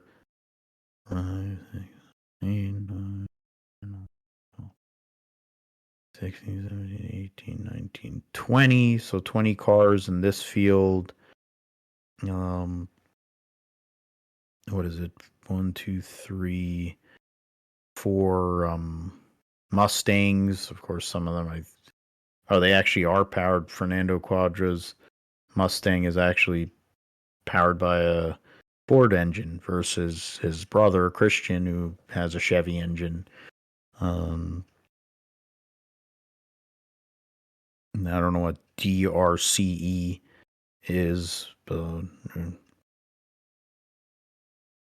so yeah, that's pro stock. The points in right now in top field, the top 5 have clinched countdown berths. Brittany Force pretty sure she'll be getting in there.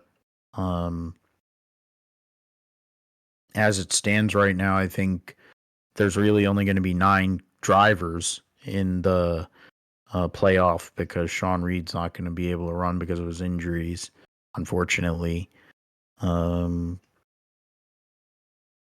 Tony Stewart 48 points behind Sean Langdon right now before this race, and then they'll have 2 and Indianapolis, of course, before the reset.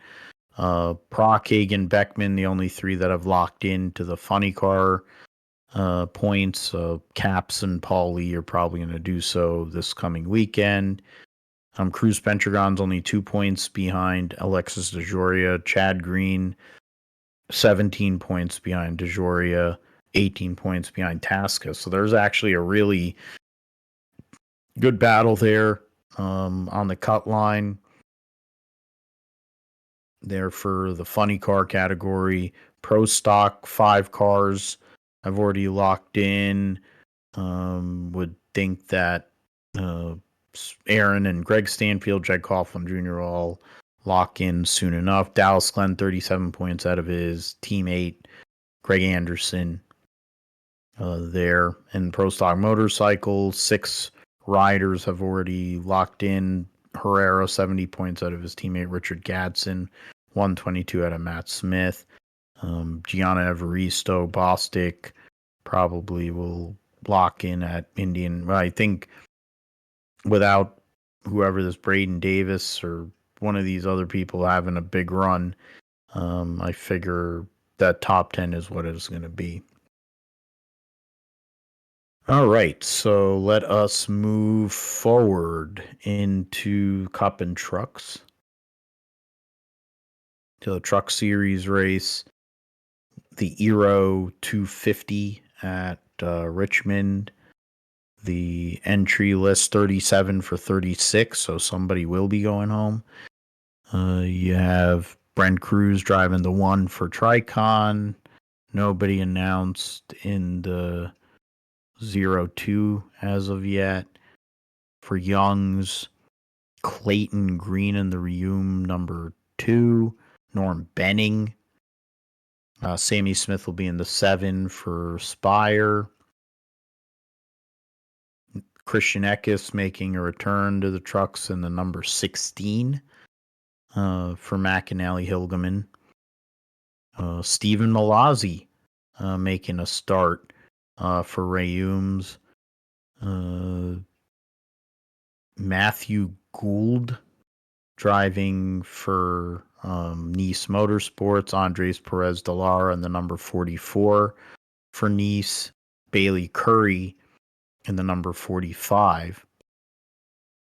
Caden Honeycutt driving the 52 for Almar Friesen. Luke Fenhouse in the 66 for Thorsport. Ryan Roulette driving the number 67 for Boyd with VFW on the side. Caleb Costner for Mike Harmon. I think they have auto owners insurance on that truck. Patrick Staropoli driving the 84 for Bruce Cook. Carson Quapple driving a second CR7 truck for Cody Robaugh as a teammate to Grant Enfinger. And Corey LaJoy will be in the number 77 for Spire for the rest of the season there. So a lot of changes. Josh, you had first pick, so I'll go and do this, and I'll just pick Corey Heim and be boring. And then my wild card pick for this weekend will be Carson Quapple, because why not? So there you go. So truck series at Richmond. Phil goes with Corey Heim to win and Carson Voppel wild card. How about you, man?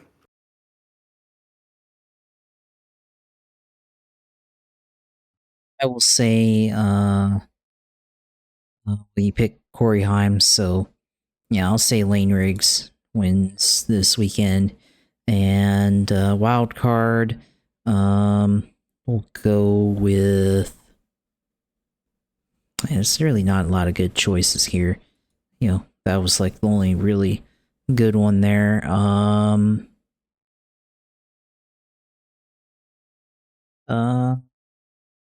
Man. I don't know, we guess we could say Connor Mozak wild card. Whatever.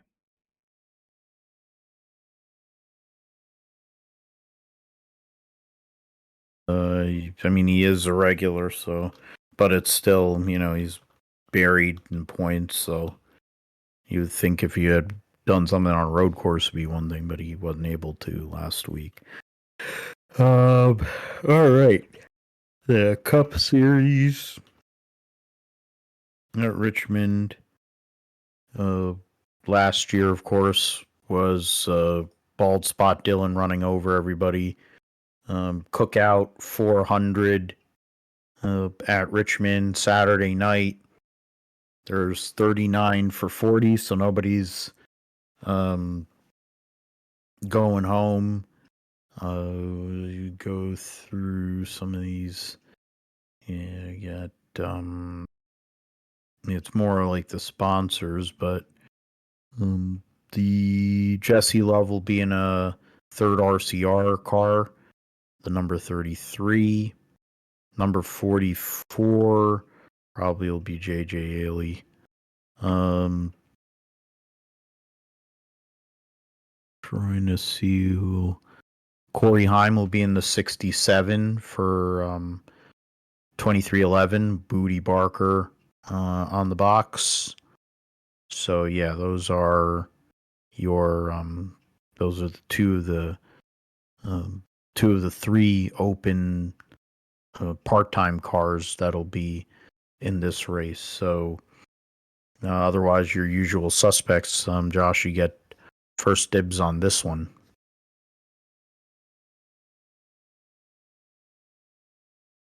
It's a flat track again, which we haven't had really in a while, but last week, or Iowa. But I want to say that Ryan Blaney comes out here and gets the win here at Richmond, which this first NASCAR start came back here in 2012 here at Richmond. And wild card, I'll go with let's see, Michael McDowell is my wild card here.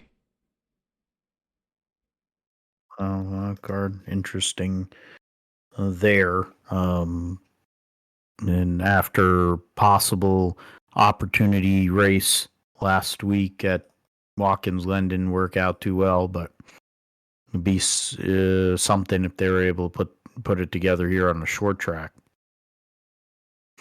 For me, I am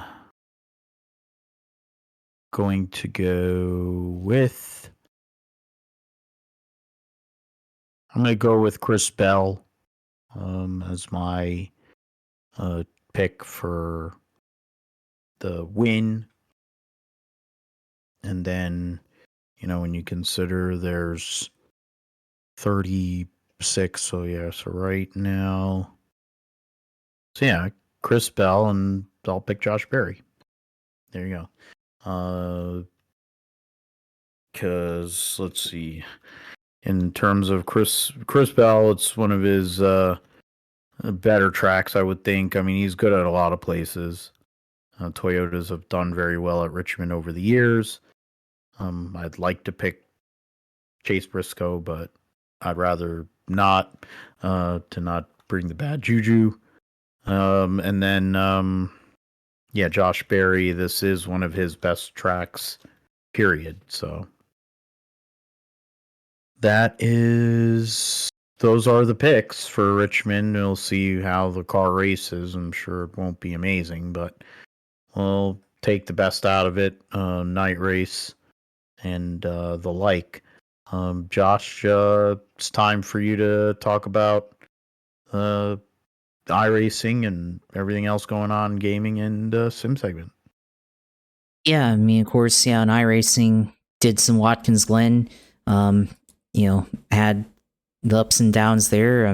You had a couple of top fives or so, but then a couple of races where I just lost it. There was couple cup races where I lost it in the bus stop, just hit the curb wrong on the exit, the inner curb on the exit, and then just lost it and pounded the tire barrier there. And then there was one coming off the carousel, just got loose coming off there onto the rumble strip, on the paved runoff there, and kind of lost there and hit the fence there. So but otherwise was able to get in a couple of races on Watkins Glen and run pretty well otherwise between the Cup Series and the trucks. Deciding to do that there, that was pretty good. Did a couple of GR86 races as well at Summit Point Raceway on there. And then it was basically what I did on iRacing for me. Did see some news, I guess, with NASCAR 25, some more screenshots, gameplay. There is I think a video of Corey Heim, Bubba Wallace, and or not Corey Heim, but Riley Herbst, Bubba Wallace, and Tyler Reddick all trying NASCAR 25. Looks like getting closer and closer to that release date, and got more content coming out. Looks good and all that. So we'll see what they're able to with the. I mean, I'd like to see like a full gameplay video where you see what it looks like when you're actually playing the game, but they haven't released that yet on there. But NASCAR 25 coming out October 14, 2025 on PS5 and Xbox. There on PC and Steam later, which iRacing Studios developing game. So looking forward to playing that game and seeing that come out here in the next couple months here and all that. But I did also see in non-iRacing, non-NASCAR 25, but very much sim racing, I guess, IndyCar has a new release on Forza Motorsport on Xbox. So they've, I guess, upgraded the IndyCar on the Forza game there. So a lot of people still play Forza on Xbox. So yeah, at least despite no actual IndyCar standalone game, at least in Forza, which is still fairly popular, you have the updated Dallara IR18 there on the road courses and on the ovals there. So a lot of people see on YouTube play NASCAR and IndyCar on there. So at least you got that option if you want to play on that. I guess this week, of course, on iRacing, got the Richmond for Cup and Trucks here. Xfinity says that Michigan this week, so that might be an option there. IndyCar Oval at Motegi this week. IndyCar, the IndyCar Fixed Series Road Series at Phillip Island. Interesting pick. And the Arca Menard Series at Phoenix this week, and the Gen 4 series at trying to see Gen 4 at Dover Motor Speedway there, and then the 87s at Pocono 2009 there, and then the sports car side of things, the IMSA Vintage Series at Daytona. You've got the BMW, or not BMW, the GR86 series at Sebring this week. The GT3 Fixed series at Road America this week. Let's see, Prototype Challenge at Road America. Got iRacing Michelin Pilot Challenge at VIR this week. Production Endurance Challenge at Tsukuba Circuit this week. So yeah, as always, lots of choices on iRacing there to play with. You're on sports car, Formula Car, which Formula Cars, Formula V at Circuito de Navarra and Formula 1600 there as well. So between Formula Cars and stock cars, oval cars, sports cars, you got lots of choices on iRacing, and the physics obviously pretty good on there, and with multiple Formula One drivers, NASCAR drivers playing it, of course, they've got a lot of credibility, and so hopefully all that kind of coalesces into having a good NASCAR game here in the next couple of months here. So we'll see how that goes. But yeah, for me, as always, the streams on Twitch TV/UCLO2, you can go there and watch all the streams there.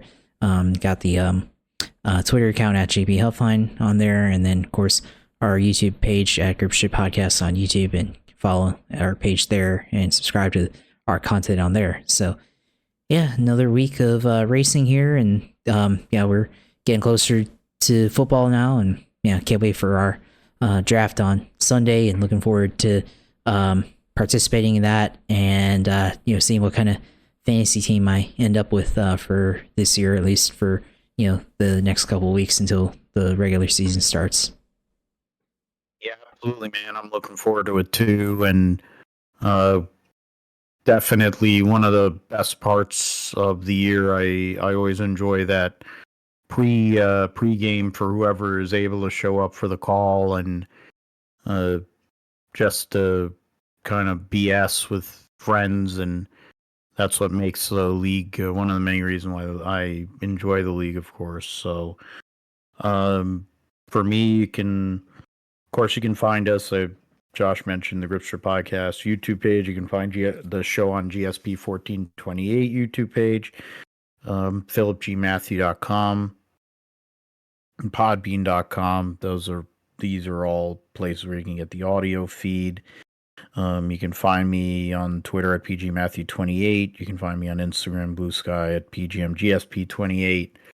And yeah, you'll see you next week for episode 279 of the Grip Strip Podcast.